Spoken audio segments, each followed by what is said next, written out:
Jangan lupa untuk senantiasa terus mengikuti pelajaran-pelajaran yang saya bagikan. Tidak perlu subscribe karena saya tidak mencari itu, ya, tidak mencari subscriber.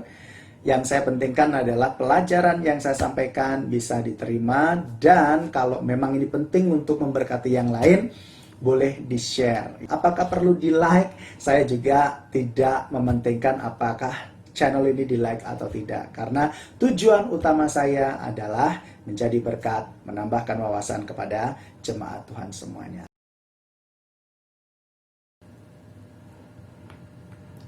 Ini sudah jam 11:30 malam. Saya akan membuat ulasan berkaitan dengan apakah iblis dapat mencabut nyawa manusia.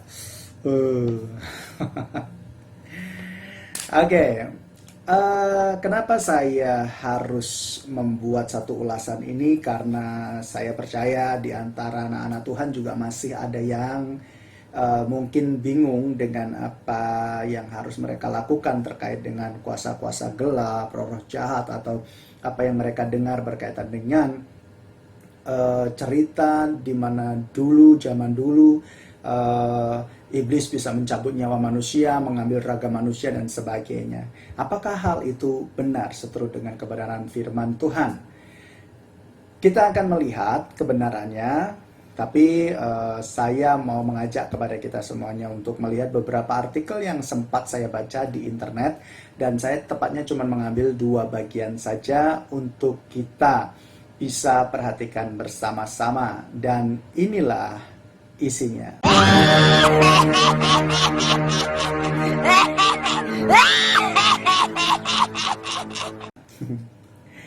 Ya, suara lampir adalah suara yang sangat merdu menurut saya.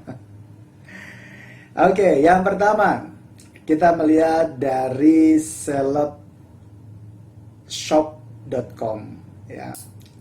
Di mana di sana dituliskan bahwa roh jahat bisa mencabut nyawa manusia, tapi dengan catatan tertentu. Yang pertama, roh jahat akan menggunakan benda, menggerakkan benda untuk mencelakai seseorang sehingga orang tersebut bisa menemui ajalnya atau bisa mati. Lalu kemudian bisa juga dengan menggunakan suara-suara seperti suara lampir mungkin, ya, bagi orang yang sangat ketakutan, apalagi ditambah lagi dia punya penyakit jantung. Wah, lengkap sudah, ya. Jadi tinggal lampir ketawa, kejang-kejang, udah meninggal begitu saja, ya. Menurut pendapat ini, ya, dari yang pertama, catatan pertama. Lalu kemudian catatan yang kedua adalah roh jahat ini bisa membunuh atau mencabut nyawa manusia dengan merasuki tubuh manusia. Nah, ketika tuh merasuki tubuh manusia, roh jahat ini akan menyerang energi manusia tersebut, menyerang fisik, mental, atau psikis orang tersebut, ya. Nah, dari ketentuan kedua ini saya teringat dengan kisah nyata yang difilmkan, yaitu The Exorcism of Emily Rose, ya. Jadi ini kisah nyata yang diangkat menjadi sebuah film, dan dari situ sebenarnya saya lebih sering banyak belajar mengenai kuasa Allah di dalam kedaulatannya terhadap roh-roh jahat, ya. Jadi di sini saya tidak akan membahas mengenai Emily Rose, tapi bila sahabat PRJ tertarik untuk mengetahui hal tersebut, sudah banyak diulas di para YouTuber yang ada, ya, yang mengulas tentang hal itu.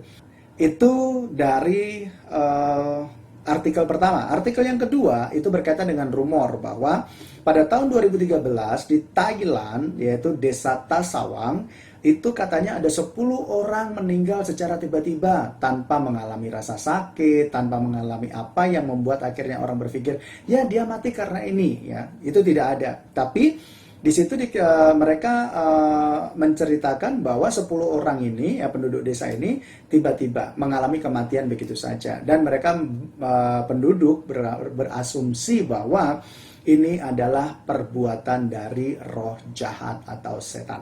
Apakah ke-10 orang tersebut nyawanya dicabut oleh setan?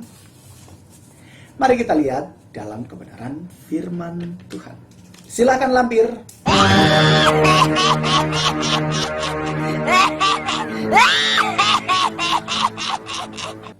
Oke, bagaimana dengan fakta kebenaran Alkitab? Mari kita lihat di dalam Yohanes 8 ayat 44. Di dalam Yohanes 8 ayat 44, teman-teman bisa baca ya di rumah setelah setelah ulasan ini. Di sana dikatakan bahwa iblis adalah pembunuh sejak semula. Iblis adalah pembunuh sejak semula. Lalu kita bandingkan di dalam Ibrani 2 ayat yang ke-14.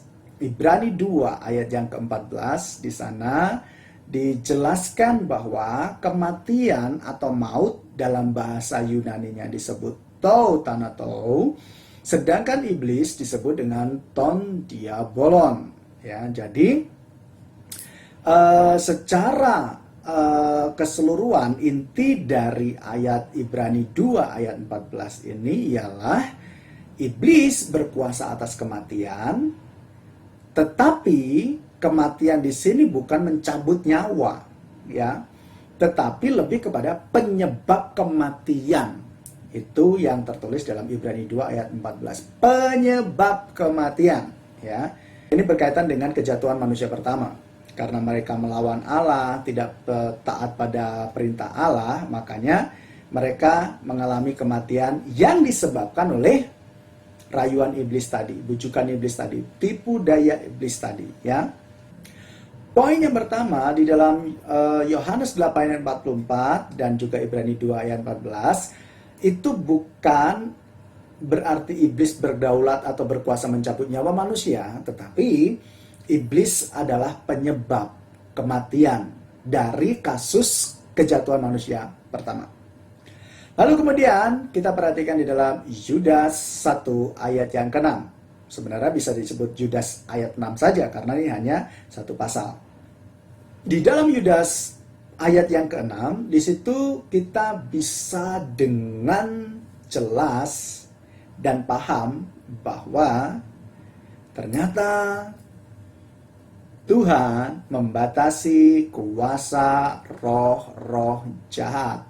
Tuhan membatasi kuasa malaikat-malaikat jahat. Tuhan membatasi kuasa iblis.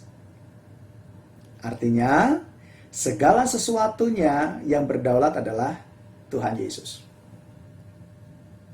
Kita ingat bagaimana kasus Ayub waktu iblis mengajukan proposal, ya, permohonan kepada Tuhan pada waktu itu untuk mencobai Ayub, dan kemudian diizinkan oleh Tuhan, disetujui oleh Tuhan, tapi satu syaratnya, jangan sentuh nyawanya. Kenapa? Karena soal nyawa itu hanya ada pada kedaulatan Tuhan.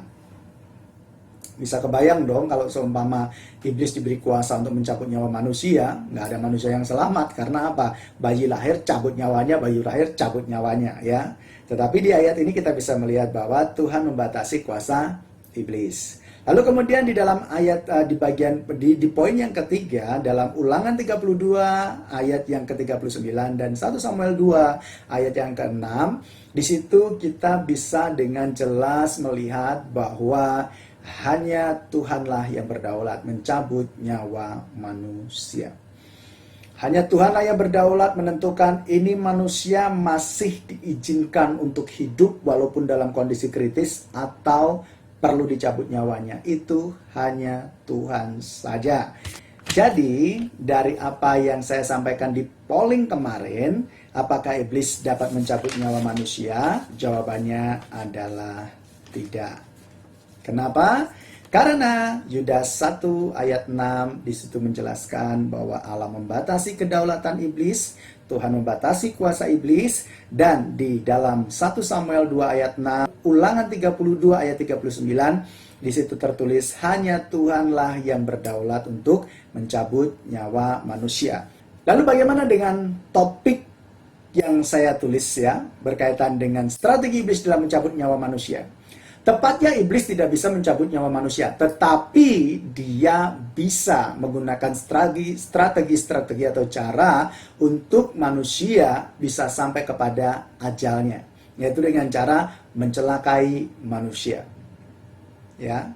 mencelakai manusia, merasuki manusia, lalu membuat manusia tidak tenang, membuat manusia itu ketakutan dan sebagainya, hingga akhirnya ada yang bunuh diri, ada yang juga dicelakai oleh orang lain dan sebagainya, ya.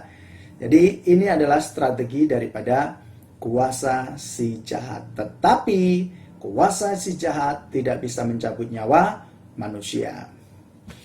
Inilah yang bisa saya sampaikan kepada kita semuanya, dan jangan lupa saya menghimbau kepada sahabat PRJ semua untuk terus belajar akan kebenaran firman Tuhan supaya kita semakin bertambah wawasan di dalam Tuhan dan tidak mudah digoyahkan oleh pengajaran apapun yang walaupun itu seolah-olah tampaknya rohani karena diambil dari kitab yang sama. Jangan lupa untuk senantiasa terus mengikuti pelajaran-pelajaran yang saya bagikan. Tidak perlu subscribe karena saya tidak mencari itu, ya, tidak mencari subscriber. Yang saya pentingkan adalah pelajaran yang saya sampaikan bisa diterima, dan kalau memang ini penting untuk memberkati yang lain, boleh di-share. Apakah perlu di-like? Saya juga tidak mementingkan apakah channel ini di-like atau tidak, karena tujuan utama saya adalah menjadi berkat, menambahkan wawasan kepada jemaat Tuhan semuanya. Tuhan Yesus memberkati kita semuanya.